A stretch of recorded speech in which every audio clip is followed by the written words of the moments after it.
Okay, hello and welcome to the Black Box Podcast. Now, the real title of this should be Democratic Socialism versus Constitutionalism.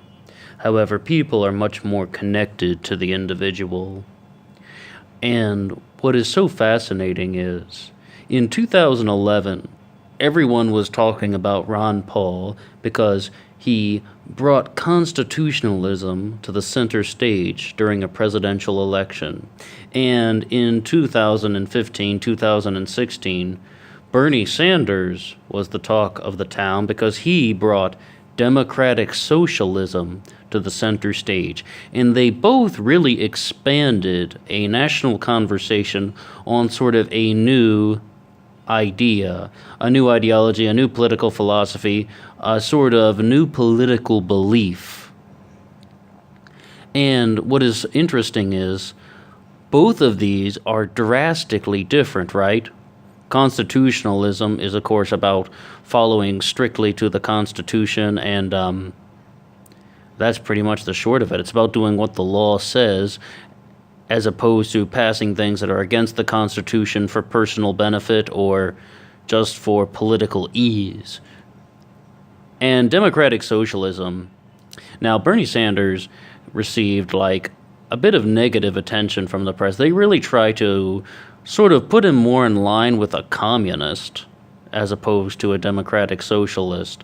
And his definition of it that he presented was, he just said he wanted the people to be in charge of government, for the people to be involved in the decision-making process and to make decisions that benefit the citizens, the average individual, as opposed to the top 1%. He said that so many times. However, he is by no means a capitalist, and his economic views are drastically different than anything close to capitalist. But these things are so far on the opposite ends of the spectrum, yet so many supporters of Ron Paul in 2011 went to Bernie Sanders. You know, like they went from this very, very sort of strict and old-fashioned and very traditional and well-valued form of thought, constitutionalism, all about sticking to our Constitution, all the way to democratic socialism, which is on nearly the opposite end of the political spectrum.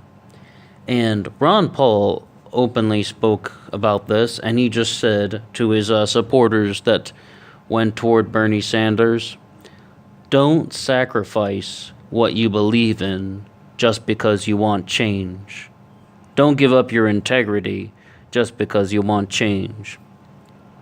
And, you know, those are his words, and that's sort of what it comes down to. But the real thing we need to look out for is, what is going to be the next thing they're going to be promoting for 2020? We're going to have a presidential election coming up in 2020, and that means we're going to be having campaigning going on in 2019. That's only about 2 years away. What is the new political movement that is going to start off and take off and just be spreading like wildfire? 2011, it was constitutionalism. 2015, it was democratic socialism.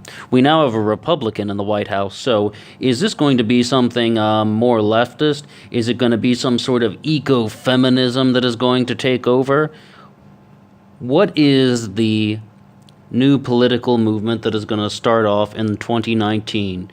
And it really is, of course, going to depend on who the Democrats have to put up against Donald Trump, and also the Libertarians, and also the Green Party.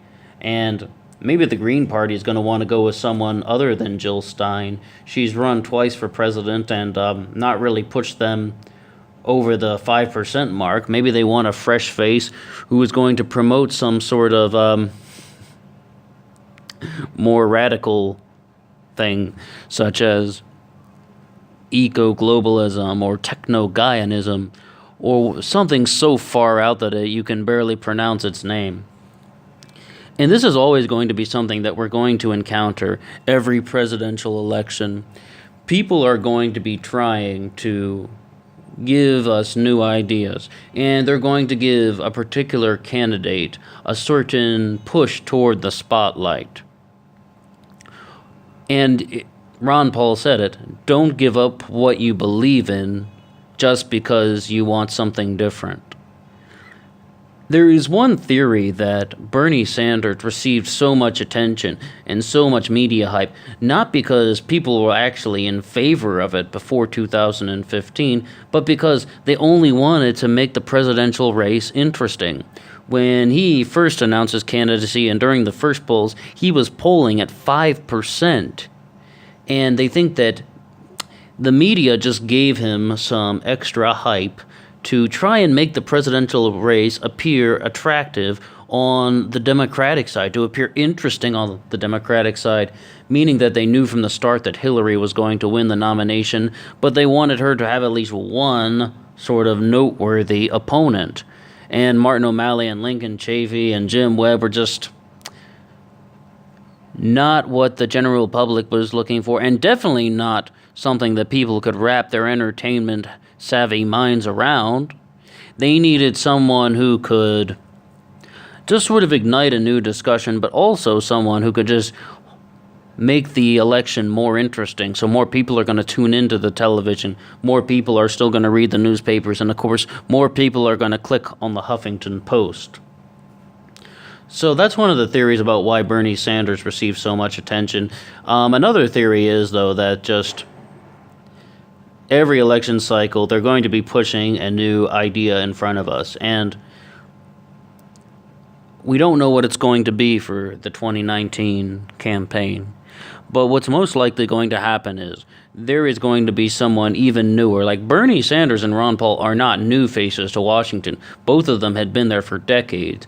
What most likely will happen in 2019 is they're going to push somebody who we don't know too well now, kind of to the center stage of one of the debates, probably on the Democratic side, as of course Trump is most likely going to seek re-election. So on the Democratic side, they're really going to try and push someone that we don't know too well, maybe even Kamala Harris. However, maybe someone even not as well known as her, and they're probably going to be promoting something that is very, very far left. And perhaps it's going to be very feminist. Perhaps it's going to be very eco-friendly, and perhaps it's going to be definitely pro-green energy, pro-green jobs. But if you're trying to think of one word to wrap all this up in, one sort of ideology that they're going to try and package to you, can't really say yet.